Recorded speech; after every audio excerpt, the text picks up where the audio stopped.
pack. Ayan. For today's video, naka-portrait tayo, no?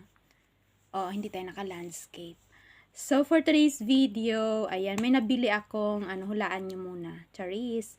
Ito, hindi ko na kayo papahirapan. Ito yung favorite na, favorite fruit ko. Grapefruit. Hindi siya malaki. Ano lang siya? Parang apple. Malaking kunti sa apple. Tapos ito, isa lang nabili ko kasi tikman ko siya kung matamis. Ayan. Kasi usually, siya, medyo maasim. Pero, merong matamis. Ito, hindi ako gagamit ng kutsilyo or any na gamit lang ng aking kuko. Kasi, ayan mahaba na yung kuko ko. Look at that. Kasi, sa 2 weeks na hindi ako magputol ng mga nails ko, ay mabilis lang siyang humaba. Ayan. So, ang sikreto pala, para madaling humaba ang inyong mga kuko, dapat always kayong kumain ng bawang. And syempre, healthy foods and vegetables.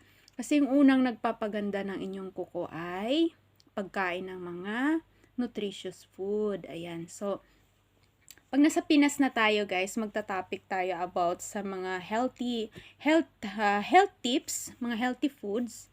Pero, syempre, nalalayo na tayo sa ating, sa ating content, ay bubuksan ko na to. Ayan, wala nang paligoy-ligoy pa.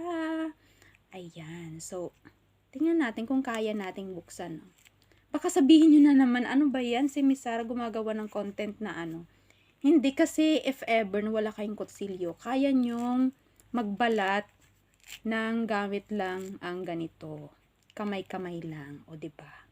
Kaya huwag kayong magkamaling anuhin ako dahil, diba? Matalas yung mga kuko ko. Ganito siya, o diba bongga? Kasi masarap tong i-juice. Meron kaming neto sa dati kong work. Ayan. Meron kaming grapefruit juice. Fresh, without sugar. But ito, sa hilig ko sa citrus talaga, ay bumili ako ng isa. Pag matamis to, bongga, swerte tayo. Pero pag maasim, ay wala. Kainin ko pa din. Ang hilig ko kasi sa maasim talaga. Bata pa lang ako. Mga suha, yun yung mga favorite ko. Pero lahat naman ng prutas favorite ko. Pero, syempre namimili talaga ako ng pinaka the best para sa. Ayan. So, naano ko siya, nabalat ko siya. Hindi naman siya ganun katigas. Hindi to orange ha. Pamilya lang to ng mga orange. Pero ang tawag talaga sa kanya ay grapefruit. Kasi ang laman nito ay parang cherry red. Sana all red. Bihira mo lang itong makita sa Pilipinas. Pero dito, ang dami. Meron siguro sa city, sa Manila. Marami siguro kasi mga export to eh. Export na mga fruits.